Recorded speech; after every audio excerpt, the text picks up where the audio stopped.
Not arrested charge sheet ರಜತ್ಗೆ ಈಗ ಮತ್ತೆ ಸಂಕಷ್ಟ.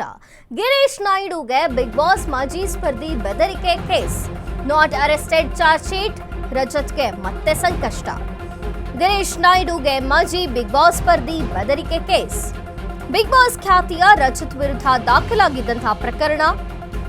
3 ಬಾರಿ ನೋಟಿಸ್ ಕೊಟ್ಟರು ವಿಚಾರಣೆಗೆ ಹಾಜರಾಗದಂತಹ ರಜತ್ ವಿರುದ್ಧ ನಾಟ್ ಅರೆಸ್ಟೆಡ್ ಚಾರ್ಜ್ ಶೀಟ್ ತಲ್ಲಿಕೆ ಸಾಧ್ಯತೆ. ಸಿದ್ಧತೆ ಆಗ್ತಾ ಇದೆ ನಾಟ್ ಅರೆಸ್ಟೆಡ್ ಚಾರ್ಜ್ ಶೀಟ್ ಸಲ್ಲಿಕೆ ಮಾಡೋದಕ್ಕೆ. ರಜತ್ ವಿರುದ್ಧ ದೂರು ನೀಡಿದಂತಹ ಗಿರೀಶ್ ಕುಮಾರ್ ನಾಯ್ಡು ಕೆಆರ್ಪುರ ಪೊಲೀಸ್ ಠಾಣೆಯಲ್ಲಿ ದಾಖಲಾಗಿದ್ದಂತಹ ಪ್ರಕರಣ. ನ್ಯಾಯಾಲಯದ ಆದೇಶದಂತೆ ರಜತ್ ವಿರುದ್ಧ ಎಫ್ಐಆರ್.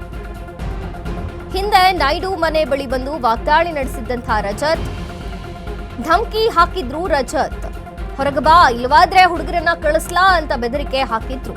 ಈ ಸಂಬಂಧ ಕೆಆರ್ಪುರ ಪೊಲೀಸರಿಂದ ರಜತ್ಗೆ ನೋಟಿಸ್.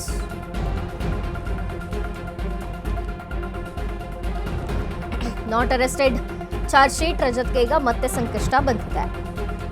ಗಿರೀಶ್ ನಾಯ್ಡುಗೆ ಮಾಜಿ ಬಿಗ್ ಬಾಸ್ ಸ್ಪರ್ಧಿ ಬೆದರಿಕೆ ಹಾಕಿದ್ರು ಅನ್ನುವಂಥ ಕೇಸ್ ಇದು. ಬಿಗ್ ಬಾಸ್ ಖ್ಯಾತಿಯ ರಜತ್ ವಿರುದ್ಧ ದಾಖಲಾಗಿದ್ದಂತಹ ಪ್ರಕರಣ.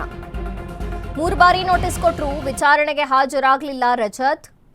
ಈಗ ರಜತ್ ವಿರುದ್ಧ ನಾಟ್ ಅರೆಸ್ಟೆಡ್ ಚಾರ್ಜ್ ಶೀಟ್ ಸಲ್ಲಿಕೆಗೆ ಸಾಧ್ಯತೆ ಸಿದ್ಧತೆ ಎರಡೂ ನಡೆದಿದೆ. ಇನ್ನು ರಜತ್ ವಿರುದ್ಧ ದೂರು ನೀಡಿದಂತಹ ಗಿರೀಶ್ ಕುಮಾರ್ ನಾಯ್ಡು ಕೆಆರ್ಪುರ ಪೊಲೀಸ್ ಠಾಣೆಯಲ್ಲಿ ಪ್ರಕರಣ ದಾಖಲಾಗಿತ್ತು.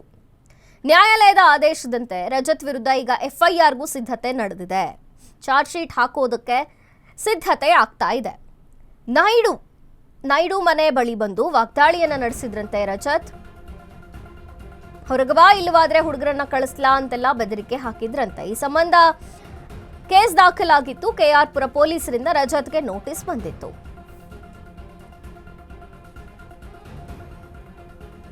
ಈ ಹಿನ್ನೆಲೆಯಲ್ಲೇ ಈಗ ಚಾರ್ಜ್ ಶೀಟ್ ಸಲ್ಲಿಕೆ ಮಾಡಲು ಸಿದ್ಧತೆ ನಡೆದಿದೆ.